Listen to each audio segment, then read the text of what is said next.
자, 그럼 우리가 이제 본격적으로 수업을 시작하도록 하겠습니다. 앞에가 좀 짧았죠? 그래서 뒤엔 한 50분 될 거예요. 네. 왜냐면은 우리가 오늘 1863년 대원군의 집권부터 우리가 배운 내용까지 한번 쭉 정리를 할 거예요.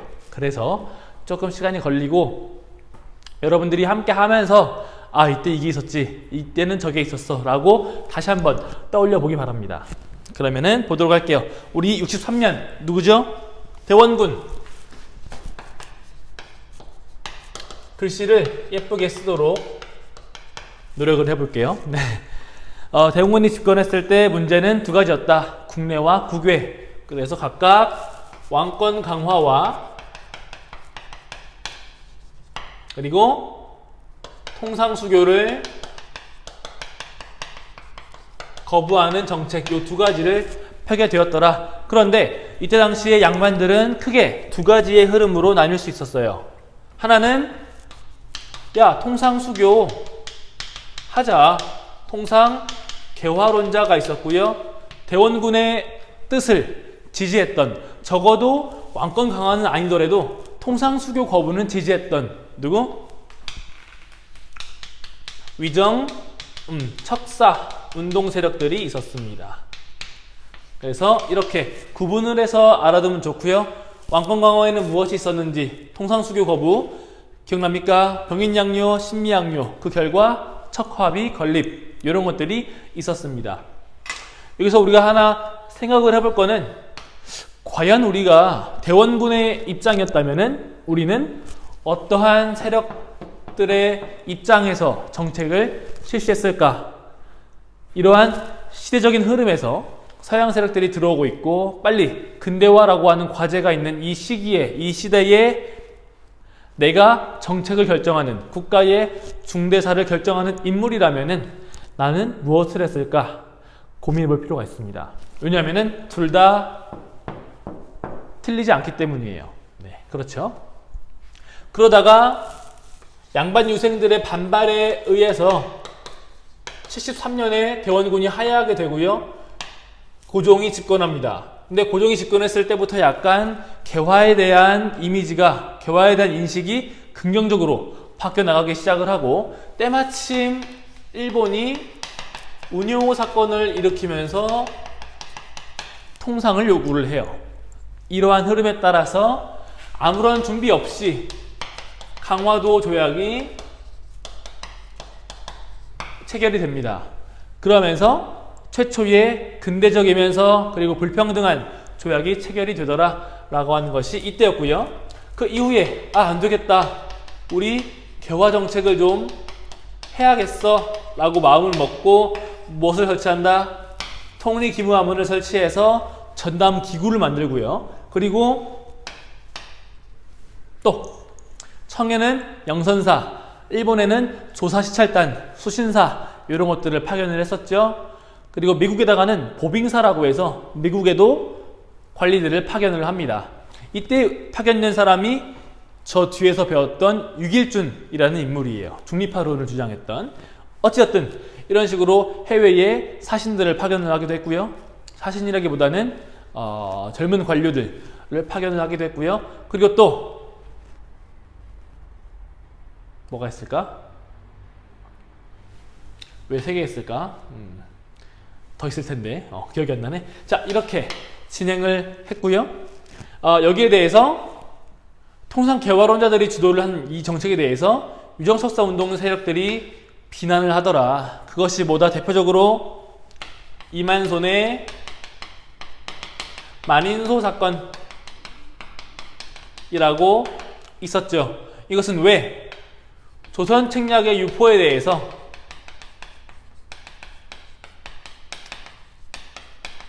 반발을 했던 그런 내용들이었습니다. 이러한 흐름으로 진행이 되다가 82년에 이모군란이라고 하는 사건이 벌어지죠. 왜? 구식군인에 대한 차별. 그렇죠? 신식군인은 누구였습니까?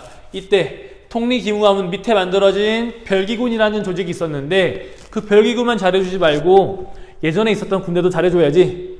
구식 군인들이 차별에 대해서 반발을 했던 것이 첫 번째 이유였고요. 두 번째는 개화 정책을 진행을 하는데 마땅히 돈이 없어요. 돈이 추가적으로 들어올 만한 그런 형편이 아니었기 때문에 돈이 부족했고 여기에 대해서 세금 부담이 늘어나면서 이 부분에 대한 반발, 그래서 두 가지 이유 때문에 일어나더라 라고 하는 것이 있었습니다. 결과적으로 재물포 조약을 체결을 해서 청의 도움을 통해서 해결을 했지만 재물포 조약으로 일본 군대가 머물게 되는 그런 결과를 맞이하게 됩니다. 그러면서 급진 개화파와 온건 개화파 사이에 갈등이 심해지고 그것이 갑신정변으로 터지더라. 근데 이때 갑신정변 이후에는 온건과 급진 간의 갈등뿐만이 아니라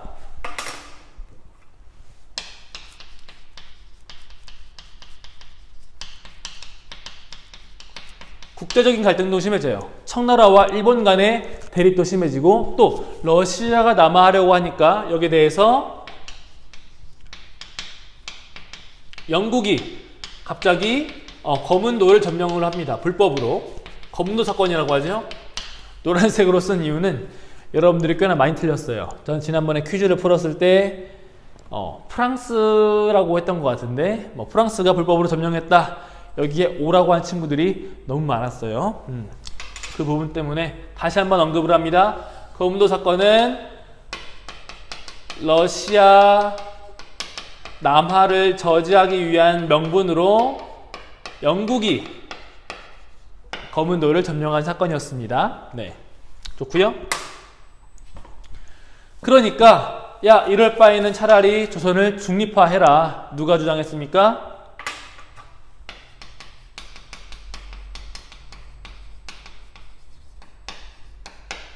바로 유길준이라는 인물과 독일 사람이었던 부들러라는 인물이 중립화론을 주장을 하게 됩니다. 여기까지가 대략적으로 80년대의 흐름이라고 볼 수 있어요. 갑신정변이 실패하면서 조선 정부에서도 개화 정책을 추진하는 것에 대해서 약간의 반감이 있었습니다. 그러면서 개혁이 이루어지지 못하다가 사회 문제는 더욱더 심각해지고 동학농민운동으로 그 불만이 폭발하게 되는 것이죠. 우리가 1차, 2차를 구분을 해서 공부를 했습니다. 다시 한번 정리를 좀 하면은 1차와 2차의 성격을 구분해서 보도록 할게요. 1차는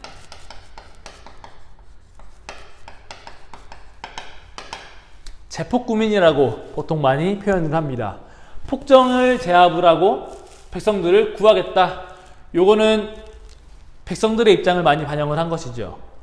기존의 수탈과 착취에 대해서 해결을 하려고 했던 모습에서 나온 표현이고 그런 배경에 따라서 나타나는 게 1차예요. 그런데 우리 2차는 왜? 동학농민운동이 있고 나서 청나라와 일본의 군대가 들어오고 여기에 대해서 전주 화약을 체결한다고 했었죠. 그리고 나서 너네 군대 다시 돌아가라고 했는데 일본이 반대합니다. 그리고 천일전쟁을 일으키고 경복궁을 점령하게 되죠.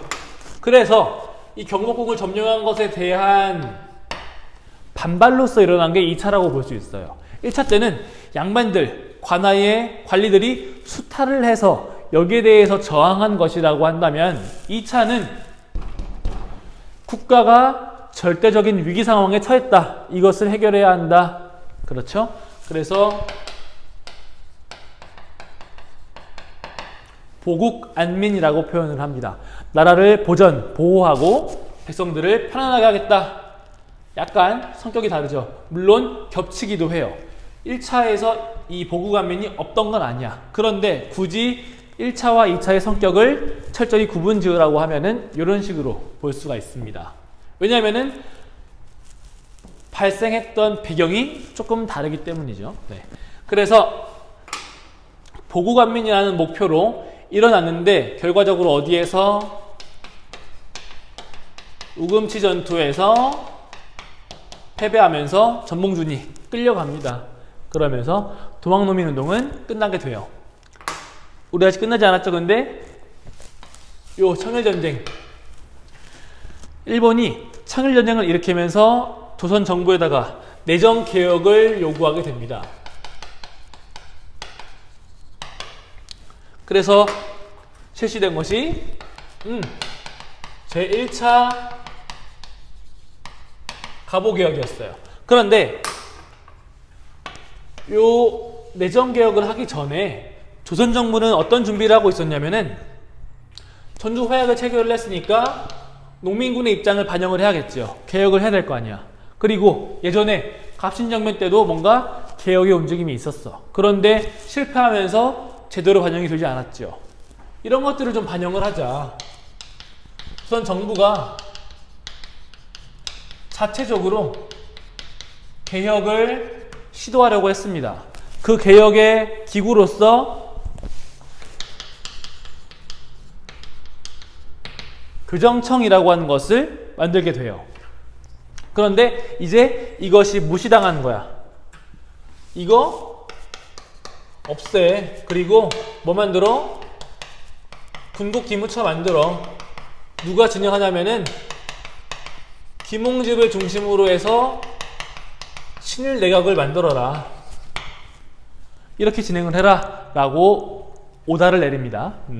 그런데 일본은 지금 뭐하고 있어? 전쟁 중이야. 그래서 일본이 신경을 쓴다 안 쓴다?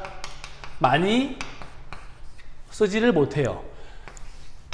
그래서 우리가 요 1차 개혁을 평가할 때 어떻게 한다? 비교적 자주적으로, 자체적으로 정말 필요했던 개혁들을 많이 합니다. 그런데 이때부터 승기를 잡은 이후로부터는 군국기무처 어떻게 한다? 없애버려. 그리고 김홍집이랑 누구를? 박영효라는 인물을 동시에 내각에 집어넣습니다. 그래서 우리가 이것을 연립내각이라고 보통 말을 해요. 영효형은 왜 넣었어요? 예? 친일적인 인물이거든요. 친일파라고 해도 크게 틀리지 않을 거예요. 그런 인물을 넣고 일본의 입맛대로 바꾸더라. 그래서 우리 제2차 갑오개혁의 특징, 갑오 개혁의 특징은 뭐다? 왕권을 약화시키는 거였다. 그래야지만이 일본의 압박을 더욱더 쉽게 밀어넣을 수 있으니까, 일본의 압력을 더욱더 쉽게 가할 수 있으니까. 대표적으로 왕실사무와 국정사무를 철저히 분리를 해서, 야, 국왕이 왕실사무 하는 거는 우리가 아무 말 안 할게. 너네 하고 싶은 대로 해. 그런데 국정사무 할 때는 좀 빠져줄래? 라고 했던 것이 2차의 내용이었습니다. 오케이? 그리고 그 다음에 어떻게 되죠? 이제 일본이 완전히 이겼어요.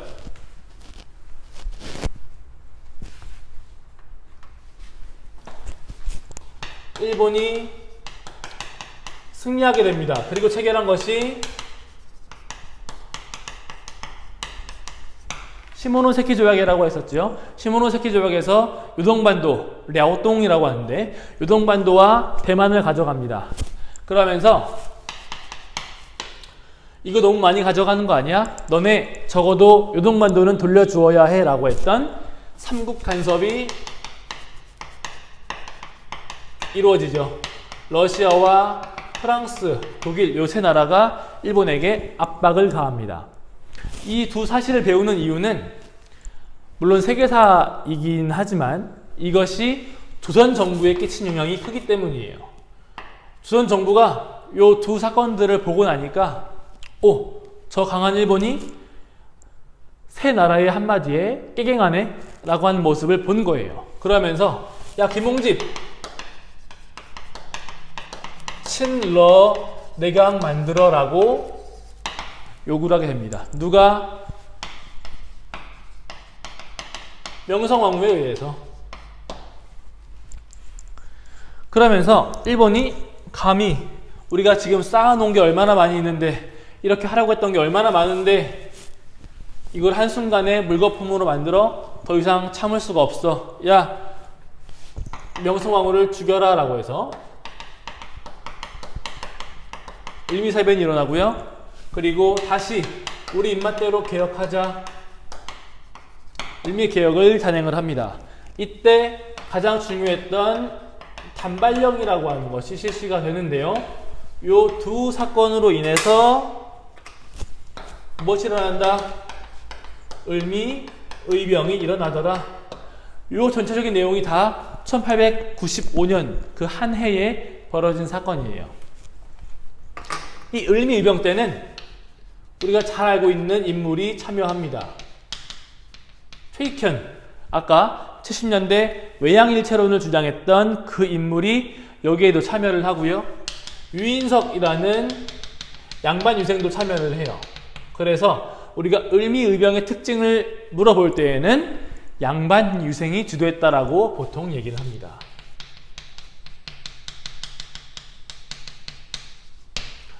선생님, 농민군들, 우리 동학 농민군은 들어가지 않았나요? 들어가요.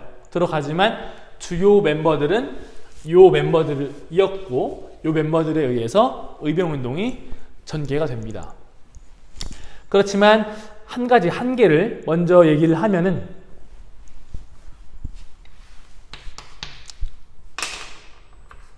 저기다가 다음 해에 고종이 아관파천을 단행을 하죠. 고종이 러시아 공사관으로 피신을 합니다. 그러면서 이 의병 세력에게 한 말이, 야, 해산해라. 일단은 해산해라 라고 권고를 해요. 왜? 일본이 고종한테 야, 지금 당장 의병 세력들 해산하라고 해 라고 압력을 가합니다. 왜 일본이 의병 세력들한테 바로 이야기하지 않았나요? 이야기했어요. 그런데 참지를 않는 거야. 유생들은 이 나라를 지키기 위해서라면은 그 누구한테도 머리를 굽히지 않았습니다. 근데 딱 한 사람, 성리학자들이었기 때문에 왕의 한마디면은 껌뻑하고 죽었어요. 그러니까 일본이 머리를 써서 고종을 압박을 하고 고종이 자연스럽게 의병을 해산할 수 있도록 만든 겁니다. 그렇게 보면은 이 양반 유생들의 활동 자체는 굉장히 의미 있고 의롭다라고 말할 수 있지만, 한편으로는 여전히 시대적인 한계를 극복하지 못했다라고 하는 단점도, 한계도 존재합니다. 그렇게 함께 알아두면 좋겠고요. 어찌되었든 아관파천을 하니까 누가? 독립협회가 고종의 환궁을 요구를 하고요. 그리고 우리 이때부터 뭐가 진행된다고? 이권 침탈이 심해진다고 했었죠. 일본이든 미국이든 러시아든 독일이든 프랑스든 각각의 조선에 들어와서 광산 채굴권, 그리고 삼림 체벌권, 철도 부설권, 발음들이 다 어려워. 그런 것들을 가져가기 시작을 하는데, 여기에 대해서 저지운동을 했던 것이 독립협회의 활동이더라. 첫 번째는 고종의 환궁 요구, 두 번째는 이권 침탈, 저지운동, 세 번째는 가장 중요한 것, 민권 신장운동이었습니다. 민권 신장운동. 만민공동회 혹은 관민공동회를 개최를 해서 갑오개혁 때 사라졌던 신분제, 근데 그 이후에 여전히 남아있는 의식들, 신분제에 대한 의식들, 그런 것들을 없애기 위해서, 마저 의식을 개선하기 위한 운동을 진행하기 위해서 굉장히 노력을 했던 그런 단체이기도 합니다. 그리고 또 독립신문을 꾸준히 발간을 해서 4면 중에 한 면은 뭐라고? 영문이었다고. 왜? 조선의 소식을 해외에 알리기 위해서. 그리고 그것을 만들었던 인물은 서재필이었죠. 미국 시민권자예요. 본명은 필립 제이슨이었습니다. 그래서 이렇게 진행이 되는데, 민권신장, 좀 더 나아가서는 야 이제 의회 정치 실시하자 라고 주장을 했습니다. 그런데 고종은 여기에 대해서 그렇게 좋아하지 않았죠. 왜? 민권이 신장되면은 자연스럽게 황제의 권력은 줄어들어야 돼요. 신분제가 사라지고 의식마저 개선이 되면은 더 이상 황제, 양반, 상민, 천민 이런 개념 구분들이 사라지게 됩니다. 자연스럽게 황제의 권위는 떨어지게 되죠. 그래서 야 이런 방식이 아니라 우리 어떻게 하자? 조선이 아니라 대한제국을 선포를 하고 이제 황제국가 더 강한 이미지를 보여주자. 그리고 그 힘을 누구한테? 황제한테 몰아주자. 그런 개혁이 바로 광무개혁입니다. 고종이 대한제국을 선포를 하고 연호를 광무라고 설정한 뒤에 실시한 개혁을 우리가 광무개혁이라고 말을 해요. 그래서 우리 강해지기 위해서 상공업을 진흥을 하고 또 교육을 발전을 시키고 여러 가지 것들 군사도 군대 양성하고 이런 식으로 나아가자라고 했던 것이 광무개혁이었습니다. 그래서 연호를 설정하는 것은 기본적으로 그 국가의 수장인 황제 권력을 더욱더 강조하기 위함이다라고 알고 있으면 돼요. 우리가 역사적으로 봤을 때 그런 경우가 많았습니다.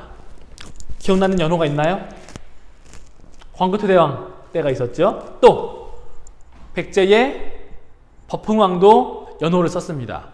마찬가지로 고려의 광종도 연호를 썼고요. 또 없는 것 같아. 네, 조선은 쓰지 못했어요. 왜? 중국에 대한 사대 때문에 중국의 연호를 그대로 갖다가 썼습니다. 심지어 그것을 제대로 쓰지 못하면은 굉장히 실수하고 잘못한 걸로 알고 있고 그것을 막 사과하기도 하고 그런 나라였어요. 그렇기 때문에 연호를 쓴다라고 하는 거는 상상할 수가 없었죠. 이때부터 근데 쓰기 시작을 한 겁니다. 고종도 굉장히 불안했던 것 같아요. 그런 사대주의적인 태도를 가지고 있던 나라에서 우리 스스로가 이 연호를 쓴다라는 것 자체가 황제 권력이 그만큼 떨어졌다는 것을 의미하기도 합니다. 그래서 그러한 것들을 해결하기 위해서 광무개혁이 실시가 되었습니다. 그런데 말버릇이 있는 것 같아요. 그런데란 말을 굉장히 많이 하네. 앞으로 안 해야지. 보면은 광무개혁이 제대로 실시가 되었을까? 이것에 대해서도 의문이 생깁니다. 첫 번째는 역시나 재정이 부족하고요. 그리고 나라가 강해지겠다는데 이 나라를 침략하려고 했던 러시아나 일본이 좋아했을까? 그렇지 않죠. 열강에 방해가 있었고요. 세 번째, 고종이 개혁을 실시하는데 회사를 만들고 학교를 만드는데 이것을 능력 있는 사람한테 주는 것이 아니라 다 자기 친척들 그리고 기존에 한 자리씩 했던 관료들에게 나눠줍니다. 부정부패 문제가 있었다라고 하는 점을 들 수가 있어요. 기본적으로 뭔가 회사가 발전하고 조직이 발전하고 나라가 발전하기 위해서는 연줄, 학연, 지연 이런 것보다는 능력 위주로 진행을 해야 하는데 그러지 못했던 것이죠. 과연 지금은 그럴까? 잘 모르겠습니다. 여전히 해결해야 할 많은 문제가 있겠죠. 아무튼 이런 문제들로 인해서 제대로 실시되지 못합니다. 그러다가 이런 와중에 1904년이 되면은 러시아와 일본 간의 전쟁이 벌어집니다. 그것이 러일 전쟁이었다. 왜? 일본이 이제는 꽤나 성장을 했어. 왜? 사실은 이 시모노세키 조약을 체결을 하면서 대만과 요동을 먹으려고 했어요. 근데 요동은 못 먹고 대만만 먹게 되었는데 이때 추가적으로 상당한 배상금을 일본이 가져가게 돼요. 근데 그 배상금이 정말 상상할 수 없을 정도로 많았어요. 이 돈을 가지고 일본은 무엇을 했습니까? 산업화, 그 중에서도 군대를 현대화시키는 그런 작업들을 많이 합니다. 그래서 1895년부터 약 10년 동안 이 1904년까지 일본이 폭발적으로 성장하게 돼요. 군사적으로 특히나. 이러면서 자신감이 생기고 이제는 야, 유럽과도 싸울 수 있을 것 같은데 해서 덤벼든 겁니다. 물론 이때에도 사전에 예고하지 않고 몰래 선빵을 날립니다. 네. 전쟁은 선빵을 날려야 이긴대요. 어쨌든 이때 체결되었던 여러 가지 조약들을 보면은 첫 번째, 전쟁 시작하자마자 한일 의정서를 체결을 해서 군사기지 어떻게 하겠다? 우리가 다 점유할게, 좀 쓸게, 가져갈게, 그 중에 뭐 독도 가져갈게, 이렇게 진행이 되고요. 두 번째, 제1차 한일 협약이 체결이 돼서 뭘 파견한다? 고문을 파견하더라. 재정 쪽에는 메가타, 그리고 외교에는 스티븐스라는 인물을 파견을 해서 조선의 내정 간섭을 더욱더 심화시키더라. 갑자기 단어가 생각이 안 났어. 그 다음에 일본이 승리합니다.